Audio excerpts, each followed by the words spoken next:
It's the Reel Anglers Podcast with community Kevin Brannon, brought to you by AFTCO Fishing Apparel and Tackle, designed to perform. Channel Islands Sport Fishing, offering deep-sea fishing on quality sport fishing charter boats, and more. Costa Sunglasses. Discover life's greatest adventures with Costa. See what's out there. Daiwa. If you want innovation and quality in your fishing products, Daiwa has what you need. Promar and Ahi USA. Premium fishing products and accessories with concepts developed by passionate anglers. Eagle Claw. American ingenuity and craftsmanship since 1925. Mudhole, the world's largest inventory of rod building and tackle crafting components from the best brands. Mossy Oak. From hot days in the water to sweltering afternoons in the woods, we've got you covered. Outfit your obsession. Special thanks to Subaru of Ventura and the Latino Business Expo. And now, here's your host, Community Kevin Brannon. I think we're ready. Push record. We're going. Hey, what up? It's the Reel Angler Podcast. Sitting here with, oh, look, check it out. Oh, boobies, Kev. Sorry, we were playing around before he pushed record. I was telling him, can you do like Terry Crews? And then he did. It was pretty impressive. Barry's here, as always.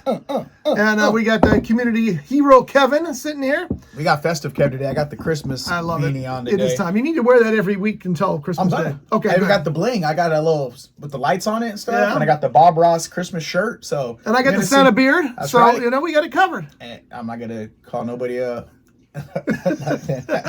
So check this out. Look, here's a quick thing. Check out David the Destroyer. You might see him right there in some of the pictures from the videos and when we went to there. He made All-Stars, man. Look at our Guppy Rangers. Woo-hoo! Very nice. Made All-Star captain for Wainimi High School.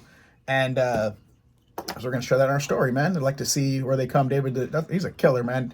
And anyway, so shout out for Dave real quick. I was trying to do an Instagram post for us. And we got going. So today, it's going to be just me and Scotty the old way, if you guys remember from years ago. Scotty, you know about how long we've been going at this, man? It's been over 7 years. It's been that long, almost 8 years, we've been doing this. Well, let's see. I retired from pest control 3.5 years ago, right? And then I guess we probably started. I only worked at Orkin for a couple of years.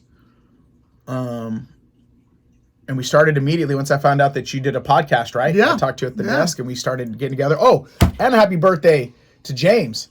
Matt, for the magician. James Lantine, yeah, that's right. Did our setup in here at his original facility. So that guy is not only a master magician, and he is a really good magician. If you ever get out to the House of Magic out there in Santa Paula, check out his show because he's impressive, as his son is as well. Yeah. But anyway, he's also got this mind that is so technical that it's just amazing the things he can do. As he set all this up. One of these days we're going to get to use all this stuff. We get the right internet set up out here in the harbor. Once we get the internet, we're good to go. But we need that. And he put together the studio, keeps the studio at the House of Magic in good repair. And he has created these escape rooms at the House of Magic that are very popular and people love to go to them. And they're all in his head. All this came from him. So yeah, happy birthday, James Lantine. Looks like we're starting out with a bunch of good shout outs right here to get started, man. You know that, right. And that's why I told Scotty, he said, what are we going to talk about today? And I said, I don't know, just a lot of thankfulness and gratefulness, man. And what we have going on. Thanksgiving was just here, so it's a perfect time to do that. Yeah, we had a lot of stuff to be thankful for, but also getting you kind of geared up for the end of the year because we do have some great guests coming up. Next week, we have somebody that works within fisheries, America's Fishing Society. And Jeff, he'll be here, and they talk about the work that we do with our community science that we're going to talk about a little about today and what we're looking forward to 2025. So we have some great guests lined up. And then Christmas falls on a Wednesday, so we won't be able to do Christmas podcast. And then that means New Year's must follow. New Year's Eve is a week later. So we'll see. But anyway, we wanted to spend this time with you guys kind of just doing a recap of the year and kind of getting you ready for what we have going on next year with me and Scotty as well, because Scotty's written books and we're going to be doing more collaborative effort next year as we start to get just growing, right? Brands and ideas and inventors and utilizing those on our podcast. And anybody that's listening that might want to get started. And I keep saying because I'm trying to tag you in the he's doing his social media stuff at the same Rough time. Edge Studio, right? Rough Edge FM. There we go, Rough Edge. Anyway, there we go. That'll do it. Anyway, so we're good to go. Unless you want to watch these shows, then it's roughedge.tv. If you want to see those, those peck moves I was doing, you want to check. Go back to the beginning of the show, or you can read them now. So hold on. Ooh. Sorry. Just playing, man. So that's I like the fact that you're that's growing. Not harassment. I like that you're growing your goatee back. It looks good on you. Yeah, I grew that in, and then I grew the sides for a month. And the reason why my ethnicity, they don't get along. So I'm black, white, and Portuguese, right? So I don't grow hair. And as a kid growing, even when I grew my stash, they would laugh, my friends, because like it took them 25 years to grow that stash, you know? So when I would grow my beard and it'd be in little patches, man. Yeah. And this year it looked like it was actually going to form a beard. And so I let it go. So it wasn't for the no shave November. I just wanted to see if at 45 years old I could grow a beard, and then it did. But then again, you could see where it looked like the Portuguese was fighting the African American. So it was like straight down out of the cheek and then curling over here on this side, and I'd look like almost more to look like when I'd watch a lot of Discovery Channel, watching those like the Tibetan dudes where they have those sideburns that come out of the face too. And I was like, but I did leave the stash. I did leave this part, but I'm probably going to cut that off too because I do like the more clean cut rock Vin Diesel look than I would be going with the goatee too, except for the fact that I have jowls at my age and I hide them with a beard. Jowls? What is that? The pigs get those big hanging things on the side of their face. That's is that what it is? Yeah. Oh, okay. Well, mine aren't big like that, but they're there and I don't like them. So I also know when you retire from pest control, everybody's first thing is to grow a beard. Did you have to wear, because you were there, did they keep you clean in case you ever had to wear a respirator? It was company policy. I had to have that no beard at any time. I kept the mustache then, but I didn't have a beard. Okay. So, yep, it was company policy. But I don't have to worry about that anymore. That liberating moment of I could grow my face hair out, Even Louis was our former district manager who sadly passed away. But he did the same thing the minute he stopped pest control, grew himself a nice beard. It's just what you do. So Louis was what was he, English? Yes. British, yep. Dude, you're about 4.5 feet tall, just a G. And I remember they tell a story about him calling Suge Knight because Death Row Records had an outstanding balance, and they said, well, come get your money if you want it. And Louis drove out there and was like, I'm here to collect for my pest control. And they thought, this little dude really showed up, and he paid their bill. Yeah. Did you hear that story? I did hear that story.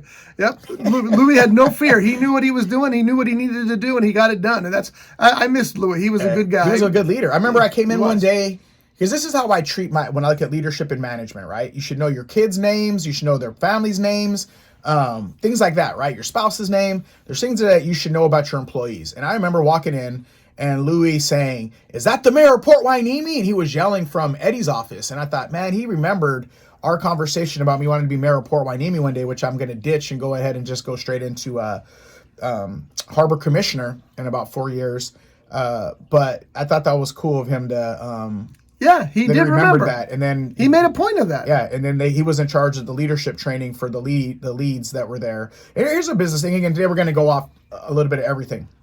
So there was a post and a meme that somebody made on Instagram, and it was saying this girl walks up. It's like a cartoon, and she said, "Hey, it's like, here, Scotty. Hey, this is a new person. I want you to train him." And the girl said, "Well, the woman on the screen. Well, okay. Well, then who's going to do my work? And I need you to pay me for that." And because training, I got my own job to do, so my stuff's going to fall behind if I'm training somebody else. That's right. And people are arguing over, like, fire that person and do this. And she's like, and so I was like, that's not true. Like, it's not an employee's job for training. I believe that.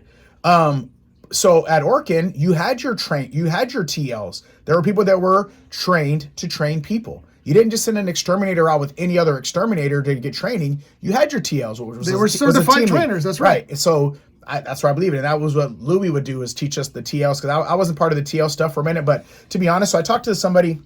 TL was team leader, by the way, for those of you who don't know. And let me just drop this in. Some of your missed opportunities might be your best opportunity. I wanted to be a manager because I want to be a leader, right? And at Terminex, I applied to be a assistant manager, right? And the manager told me, well, you don't go with the flow, Kevin, so why would I give you this job if you're going to fight back? Because I think like a technician. I don't think like management, right? And they want their managers, and I read this in a book, 7 Habits of Successful People, parrot management, meaning the regional manager tells the district manager, or however you go, district or regional, and then the branch manager, and then the branch manager tells the assistant manager. Like, it just falls down. As nobody is leading, you're just being told what to say to the other folk.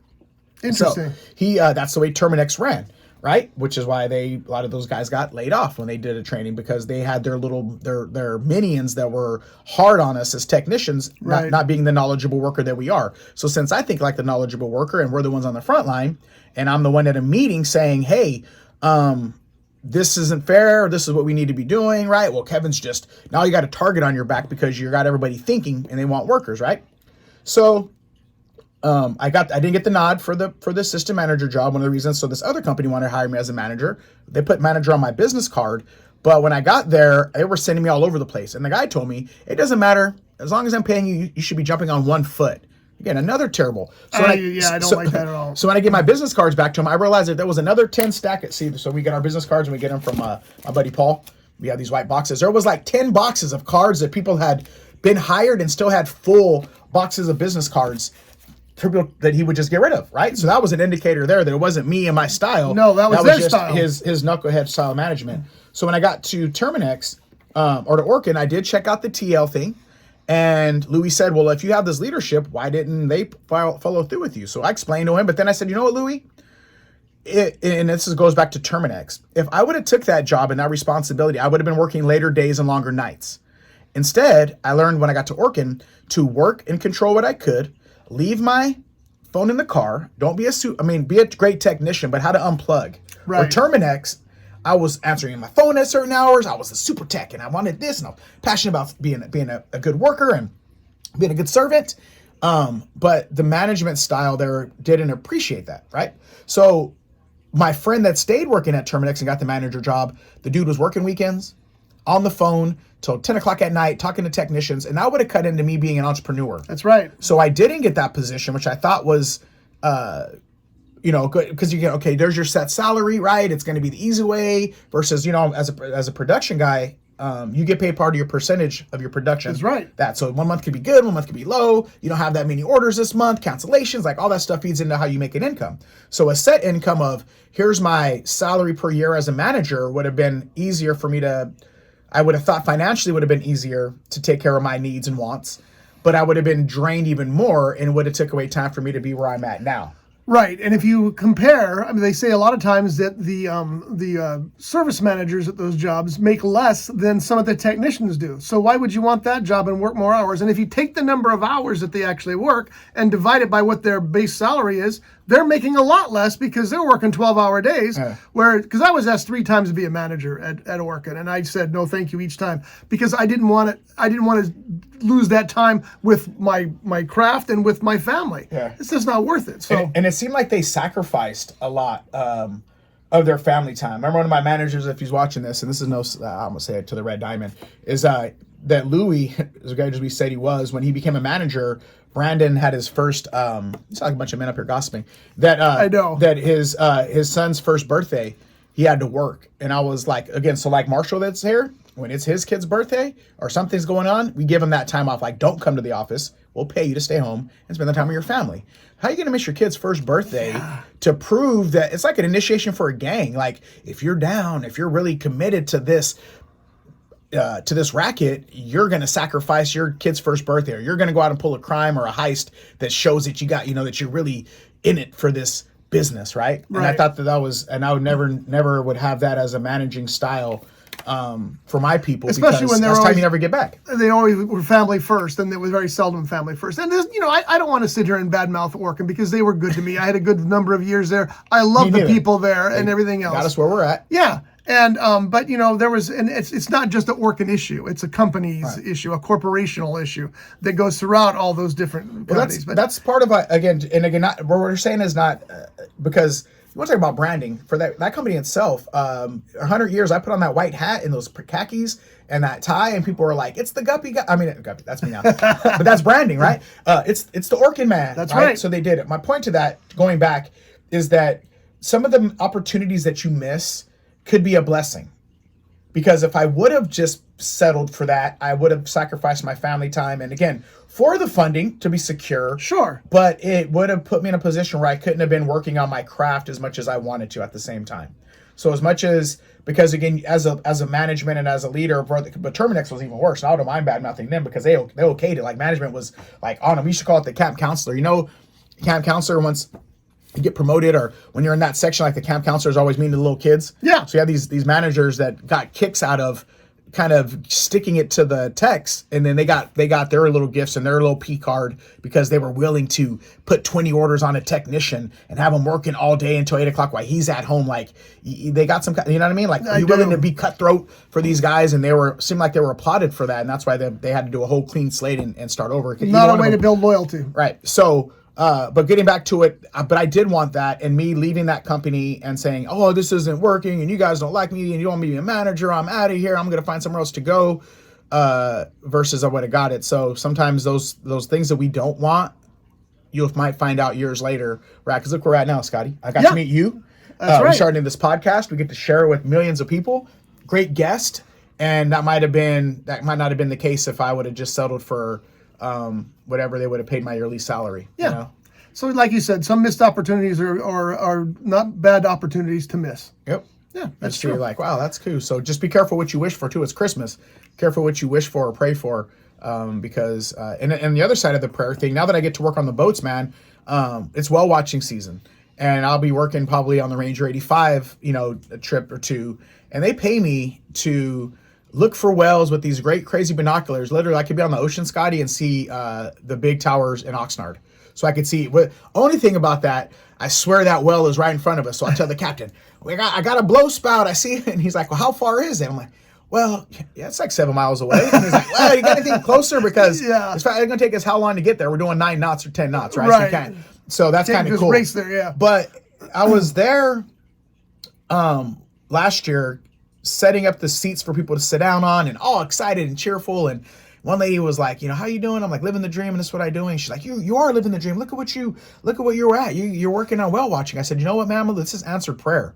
When I used to exit the freeway on the 33, going to coming from Fillmore, because I had the Fillmore route, remember, on Friday, and then Ojai, and I would do Grey Gables of Ojai. Yep. So I would come around, and Scotty knows because he was our dispatch guy, kind of, right? We call That's him. what I was. And then great guy. We love when Scotty like, no, let a manager answer. Please be Scotty, please. I'll move that, because the other man, well, why didn't you get it done? And where are you going to move it to? What day do you want it? Scotty would be like, oh, they're not there. Perfect. I'll move it off. I'll find a place, right? So we would pray. We would all pray for Scotty to take those calls if we had to do a reschedule or something, right? And Scotty left at 3:30, so we knew to call before 3:30. Inside jokes by text. Hey, if you want to get Scotty after 3, it's going to be a manager trying to figure out a way for you to get that done. But anyway, I would come off their freeway by the fairgrounds, and I would put my hand towards the window, and I would pray, God, get me out of this truck and put me on the ocean. So when he said, okay, Kev, well, here, I'm going to put you on. How about I pay you to whale watch? I'm like, wow. And then you're going to write a book called Whales and Friends, because all the information you're learning about these floating laboratories and these whale watching videos, the whale watching movies and videos, because I actually shot a few videos on that boat as well. And we had Jake on here, remember? Last year? I do. And absolutely. Maybe we'll call him back going into the new year. That I was really getting paid to go whale watching and learn the vocabulary to put into a whale watching book. So that was just, so what you pray for, be careful, because if you do get it, or when it comes, or how you get your blessings. And that's why I'm always so thankful and blessful now, because I remember those days of asking for that. Right. And here we are. Now you're on the water. So if you're listening to this right now and you have a dream, you have a passion, you have a vision, you're tired and you're fed up of maybe not feeling like the accomplishments of what you're getting done in your work, which pest control, I'm not going to say I was not, because I do like being a servant. I do like taking care of people's problem solving, and also learning the branding from a company like Orkin and what 100 years in service looks like as a company. Their marketing was brilliant. It always was. But I also learned about ecosystem and habitat. That's right. Articulating myself about being the best technician I could do, and learning about materials to apply and how to say it and not use contract, use the word agreement and blah, blah, blah, right? So I did learn a lot from that. You did. But I wanted to be a teacher. When I grew up, what do you want to be? I want to be a teacher. And here we are, teaching. Actually, Scotty, I'll find out this Friday if my background check went through, so I can have a teaching credential. Nice. For environmental science. So the kid that couldn't read, I tell the kid that I'm fulfilling my dream again years later. And when I would tell myself, oh, you're dumb, you went to Gateway, you're illiterate, blah, blah, blah. It's still writing books and teaching, and here we are 45 years later. That's why I'm so thankful and grateful. So if there are people listening and we're telling these stories, maybe encourage somebody to be an inventor or give something a try or take a night class or start your side hustle or start your dream or passion or start in your garage or starting your little cubicle or something. It all starts somewhere. That you start doing that. So what do you got going on, Scotty, going into any projects you're working on? I'm or going to anything start going on? working really hard on selling books starting next January. As a matter of fact, I got a new book coming out in January. I just wrote another one in November because November is the novel writing month, so I completed that. What is it? And November is November novel writing month, and you have 30 days to write 50,000 words in a book. And I've done it every year for 12 years, and I've got 12 books out of it. Now they're not when they're completed. When you get the 50,000 words, they suck. They're terrible. But you go back and you fix them. You know, that's the beauty of it. So that's what I've done for 12 years. I've published 7 books that way. And next year I plan on publishing at least 2, maybe 3, because I got to snap things up. You know, I got to speed things up here. So I will have some new books. Would you mind? This is put Scotty on the hot seat. Would you mind doing any of that? Maybe as a guest speaker for us next year. And we're going to start talking about. Maybe we'll transition into what we have going on here. I'll do whatever you would like me to do. Okay, to a point. Don't walk into that. I was like, I'll do anything. Oh, be careful you say anything, dude. Oh, that look. Oh, okay. So do you have these yet, Scotty? Check these out. You know what those are? Those are barcodes. What are they for? Those are for books. Oh, really? Yeah, so you put this on the back, right? This one right here is... These barcodes are essential. These are Wells and Friends. So nice. If you scan these in at Barnes & Noble, this is the price. Very nice. Yeah. We got these. We need to. So when you said you need to get more book sales, that's what we're going to be working on. Yeah. You know what we just did? You get those are they in Barnes & Noble now? Or are they? Oh, see, I was supposed to go check on I them. wish mine were in Barnes & Noble. But they're not. But you can be. If you are a local artist or local author, you could have a story time there, and then they'll put your books on consignment. It's a consignment-based deal. But at least your books are in there. Yeah. I'll talk to them about that. That's a good idea. Her name's Karina. She's super cool. Okay. And I do have barcodes. Now, let me do my network thing for my boy one time. Karina, I do have barcodes in the back of my book. Karina, and they can print. But the cool thing about Barnes & Noble, too, is that they can print you some there, too. They have the capability of just putting in the number. Because the ones that we put on there, and the price, we were trying to figure out what we were doing, and we ordered those. Investment, kind of. Waste of money, kind of, whatever. But they were able to make their own and just put them on the back. So they do have that way of doing it. And it may be specific for them. They want their own on there anyway. So yeah, but there's some because we're talking to them. Yeah, there's let me finish this note before I forget. Because there is where we found out about this was the Channel Islands Research Center or the Channel Islands Boating, whatever it's called, not the boating center, the National Park building at the end of Peninsula by where we get on the boats to go whale watching. Yeah. They needed those codes. So when they scan them, that they have inventory and how many they have in stock and how much they cost. So those little... So they're their own unique barcodes. Yep. Sweet. I'll go in there and talk to them. That's a great idea. I never even thought of that. Yep. So they needed them. But then when we told that to Barnes & Noble, they were like, oh, no big deal. We could just put one on the back for you. Sweet. So they were very helpful. So I got Barnes & Noble. That place is great. I'm glad it's still around because that's an awesome place. Yeah, so you could go in there and sit down. Again, the kid that couldn't read, that was me, and I had my books, and I gave the kids crayons, and we walked through the book. And you know, the cool, because you could do it like, you know, we do multimedia and social media and the radio and this stuff, so we could help cross promote and make your flyers and do all that kind of stuff, so that way you get a better audience. Yeah. And like mine had a lot of little tots in there. So they were really interested in when we bring our artifacts in there. They were more excited about playing with the artifacts that we had in the tackle boxes than they were listening to me talk about fishing. But lucky for Kev, I could get to that level. I don't care if you're preschoolers or high schoolers or college interns, that I have a way of connecting with my audience, right, as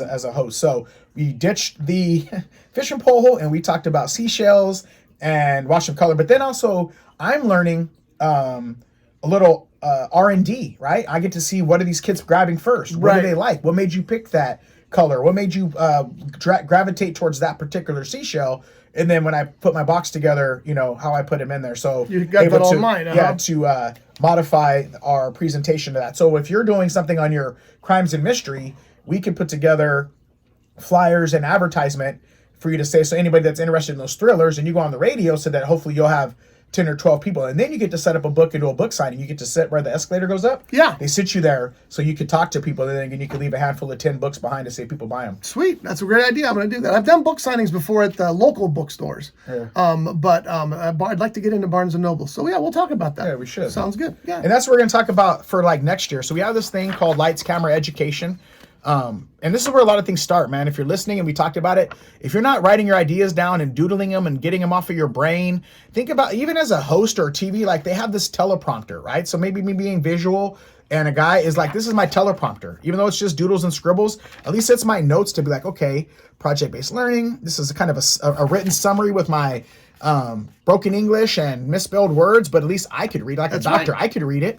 And this is where my ideas come from. So right before Scotty started this video, we talked to Hannah at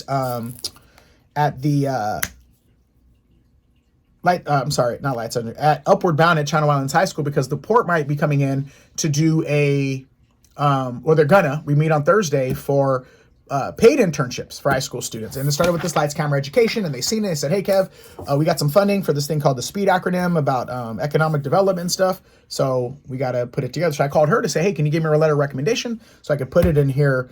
And that's what we got going on next year, man. If we start to get the funding that we're requesting with the county and probation, then we're going to be doing some 7 6-week courses. And they're going to be on business development, child development, multimedia, and then outreach and outdoor. Those are our 4 that we work on. Very nice. And whether you're in the system, just a family engagement program, we're not just the at-risk youth only organization, but one of the big things, Scotty, is our multimedia. 12 episodes of Real Anglers are coming. That's right. 1 per month, regardless, off top. We just did a film for this project-based learning or citizen science that we did for Hoop There It Is, that they put an article in the Breeze for. We had somebody come out and film that edited up yesterday. We're pretty much done with the first 2 drafts are done. Now I got to add my last little bits in music. That'll be up. Then we're going to take that and network with the guy that we're going to talk to next Wednesday, so that our publication of our data we collect is going to be publicized. So you could go to a website and say, oh, look, in California, Real Angler Network and them are putting together this research paperwork and a video to go along with it, so that we're starting to house our own, are you ready? Reel Guppy, Real Angler Network, Dockside Learning and Research Center. Very nice. So multimedia, the videos, we're gonna have one-offs. We're gonna have a Reel Guppy outdoor YouTube. Wait, what are you doing there? Stop that. The Reel Guppy outdoor YouTube channel. We have a couple of new interns that are coming, or paid staff actually, but they're through another program. Adults with disabilities that are working on multimedia and putting together videos. So we have a bunch of these little 1-minute clips up to 6-minute clips that we're going to be dropping and showcasing. And what we want, Scotty, is as us to be an institution that if we're partnering with CAPS or these high schools, that these students are getting a chance to work on a national televised fishing show, Real Anglers Fishing Show. So it is real project-based learning. Yeah, it's awesome. It sounds like I think it's a great concept. I can't wait to see how it unfolds next year. So you're starting January. January will be the first episode of the series. Or you said 12 next year. Yeah, but I might put this one that we just did, Hoop There It Is, out. Might be the first one. I was going to say, that might be a one that's done. Okay. But what we have so far, let me show you guys what we do have, is we do have it printed out, and we do have one in January. Remember we had Bill Varney on the show, the surf fishing guy? We're going to go and film him to his surf fishing. Bishop Lake, Convict Lake, June Lake. So we have 3 lakes up off the 395. I was just there for Thanksgiving. That's right. You were. I was. Sarah. Happy Thanksgiving and happy birthday, too. Let's not forget Scotty had a birthday. I did. The day before Thanksgiving. That's how you do it. We're thankful for you, buddy. I swear to God. Jurassic Sport Fishing, San Diego, Santa Barbara, Channel Islands, surf fishing, freshwater. The freshwater one we're going to do, actually going to film next week in Bakersfield. I'm going to film for stripers. Oh, really? So that. Where do you go in Bakersfield? The Aqueduct. Oh, perfect. Okay, makes sense. Yeah, we're going to go out there with Captain Dave Kill's Aqueduct Charters. Perfect. It's an inside joke. And then we have one, too, with Big Willie that we interviewed. I remember Big Willie. Big Willie from the Expo. Yeah. He's going to... What a great guy that guy We're going to do some catfishing and trout fishing out in Lancaster, where he's from. Yeah. And then we have a shark and lobster. I'm trying to get on the lobster boat, but we keep getting doinked. But maybe that's what we'll fill in the Hoop There It Is for that episode. But those are 12 complete episodes that we're going to film throughout California. They'll be on Mossy Oak Television and stuff. Now, here's the other kicker. Scotty, are you ready? I'm ready. All right. You got my text yesterday.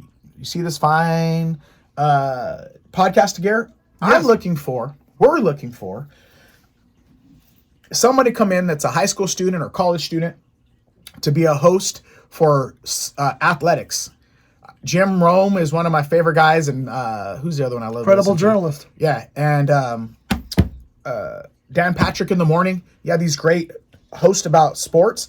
We want to open this up right here for somebody to interview kids in the area in all sports. So a host to come in and be, kids swimming, volleyball, track and field, basketball, baseball, marbles. That's right. That's what I got my letterman in. Maybe surfers that are from this area. Yeah, but important. I'm looking to open up a sports broadcasting podcast next year. It's a great idea. For athletes and student athletes, and being hosted and produced by students and student athletes. Yeah, I love that idea. I think it's a great concept. And you're right. It should be students with interviewing students because they relate. Yep. No matter what the sport, they relate. In all sports too, right? Like, yeah. I know that right now, shout out to Pacifica where Kevin Jr. graduated from. They just moved on to the state. They beat St. Bonnie, and we knew a couple kids from St. Bonnie that played for Wainimi growing up. And Rio Mesa was packed. It was crazy parking for high school football, man. It was crazy. But we know football gets a lot of the coup. That's just the way it is. It is. Yeah.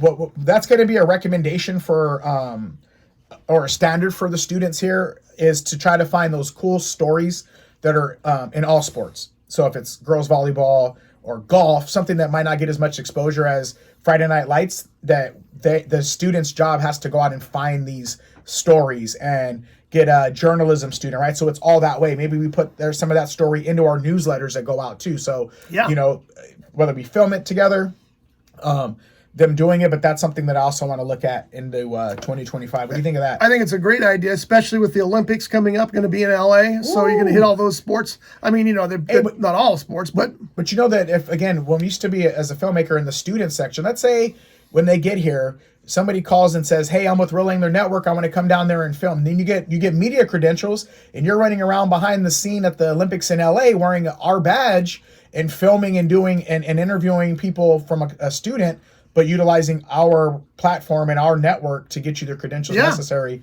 to get to the Olympics. So why not? We think super gigantic and extravagant. What prevents us from the same access as LA Times, right? You've got our newsletter. It's called Reel Good Times. Anybody that gets our newsletter, that's what we call it. Reel Good Times. REEL, because everything new is real. We keep it real. Reel Anglers, Reel Angler Fishing Show, Reel Podcast, and Reel Guppy Outdoors. And then our newsletter is called Reel Good Times to the LA Times. And everything, if you see our articles, it's always a real, people that see my newsletter and we run into them, oh my God, it's great. But that was the idea, the purpose. We're not here to try to sell you. I'm going to brag on that in a minute, being humble at the same time, but didn't want to send out newsletters just asking people for money with pictures of puppies dying. We wanted to send you out a vibe to make you smile. Like my artwork is called Brighten Your Spirit Art, is that that when you've seen that on a Tuesday morning and you've had a rough Monday and you go through and you see our little newsletter, you click on it and you see a kid catching a fish and a dolphin and a sunrise and family fishing and you're like, oh. So that's the way I really intended to put the newsletter together. So now that we're out in these, because what we do when we go to the mixer, here's Leslie's, is one of our staff. So Leslie collects all of our data, and one of the ones that we like to collect every month when we go to the chamber breakfast is we get these things called a hot sheet. So Leslie imports all that into Network for Good. Perfect. So then I run into those people later, and that's kind of how we got Bruce Hawley that was on the show. Yep. Because we send those newsletters out, and people are like, your newsletter, Kev, I just got to tell you, it's great. It's so great. So knowing that the concept that we designed and what it was for is hitting the mark. Again, the market would tell you. I'm not bragging. I'm just sharing testimony of other people's stories for us. But it's true because your newsletter is, there's a lot of newsletters that you kind of. It's like our newsletter, Scotty. You're part of the team. Well, yeah, but okay. So our newsletter, he does all the work, but I'll take part of the credit. And the team. Hold on, real shout out. And the team, because a lot of those photos, and if you get the newsletter, you'll see that our team. I try to keep them in there. No Fish Vic.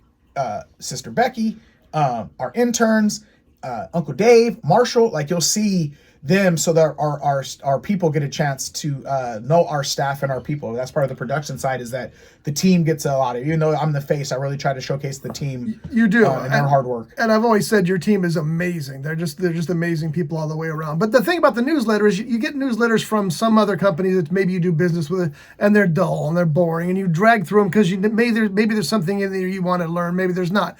But our newsletters come out and they are entertaining, they're fun. You don't finish one without a smile on your face. Yep. And I think that makes the difference. I really do. Yep.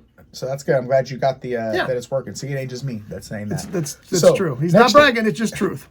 The bragging board. That's what if you go into a fishing store sometimes, and we wanted to have one here.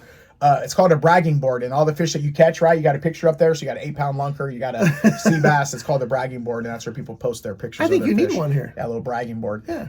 But but the only problem with that is that now with pictures, everybody's on their phone. You don't get pictures developed like we used to. Oh, that's if you were true. to get them and then have them printed out and then or Polaroid, it made it easier. So that is one thing about taking photos today and share them on Facebook. I don't know how many people actually get them printed and put on the wall as much. I'm sure they're due, right. But you know what I'm saying? Before you would have to go down, turn in your chingadera, they would, print them out and you'd go through them all. Yeah. And then you would be able to put them in a frame and stick them out. So a lot of people's photos live on their in their archives on their device now. Cool. Let's do a fundraiser for a TV and we can do a digital bragging board. So if you want to brag a little bit more, that's where my buddy Ron that's coming with the production. So we actually do have a production team coming in Mondays now of all of us. And he did that where he had this little thing where the pictures constantly change on a little device. Uh-huh. So instead of having a picture, like it's the same size as a picture frame by your bed, right? But I think it's already a made device that somebody's already created. That's true. You can add the pictures all your pictures to it. Just a picture frame with the pictures that alternate. Yep. Yeah, those are cool. Get that. Yeah. Well, yeah, it'd so be we great. can buy our memory bragging board. That's right. So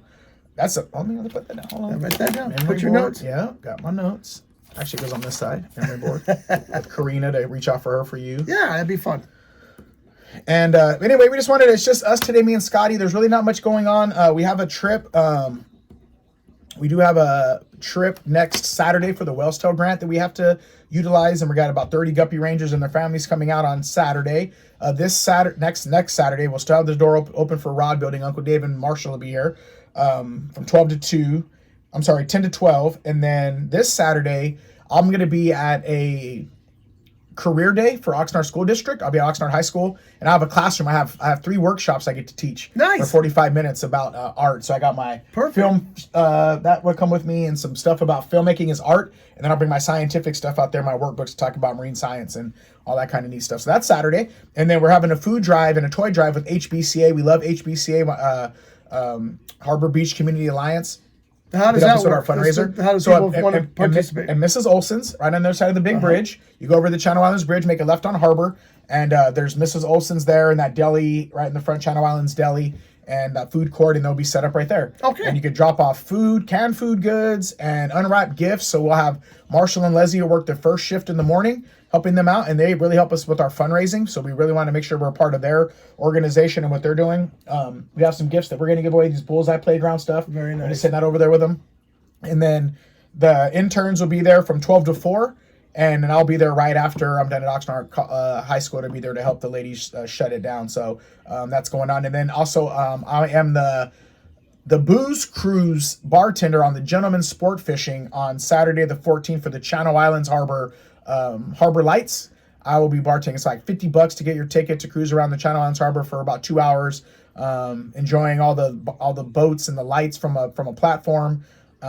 Big community event, little boats, big boats. There's a grand prize for different boat categories, and I'll be the bartender on that, serving up hot cocoa and some other kind of adult beverages. And last year we had chili, and that went really well. And that's from sounds like fun. Like 6 to 8. Yeah, the booze cruise is called at the Parade of Lights on December 14th, and then we'll go ghost until New Year's, and then we'll jump up with Scotty's books and Kevin's new stuff and the new episodes and new guests, and look at opening up our athletic podcast here and hit the ground running for 2025, my friend. I'm really looking forward to it. I think 2025 looks really bright right now, and that's it hasn't been easy to say with the past couple of years, but so far it looks really good for everything that we do here. It's hard for me to say we, because this guy's he's the man. He's the man. I'm just a servant, man. God, I really praise God. Glory to God on everything, man. I'm just a wrench. Me and you, I'm just the vessel. And I say that to death just to keep my humility down. But there's so many blessings have been poured upon us, Scotty, that it's like incredible. Sure, I get to do it all, but it's mixed in with my passion. But it says biblically, the man he gave the 5 talents to, he stumbled a couple and then he doubled them, right? And that's where I feel like I'm at. See, when I talk to my friends in church and stuff, like, you have a talent. He's giving you something. You might stumble a little bit, but he's going to maximize it more than you can even imagine if you just trust in him and trust the process and do the talented things that are on your heart that you feel like you should be doing. I call it the double dutch. You guys ever play double dutch? And somebody's waiting outside to jump in and the girls are like singing a little song, I declare you jump on in. And there's a little kid like, okay. Like, let me in. Go. Some people are just waiting. Go. Wait. So that's why I give all my glory to God. That's honestly, good. Man. Praise him.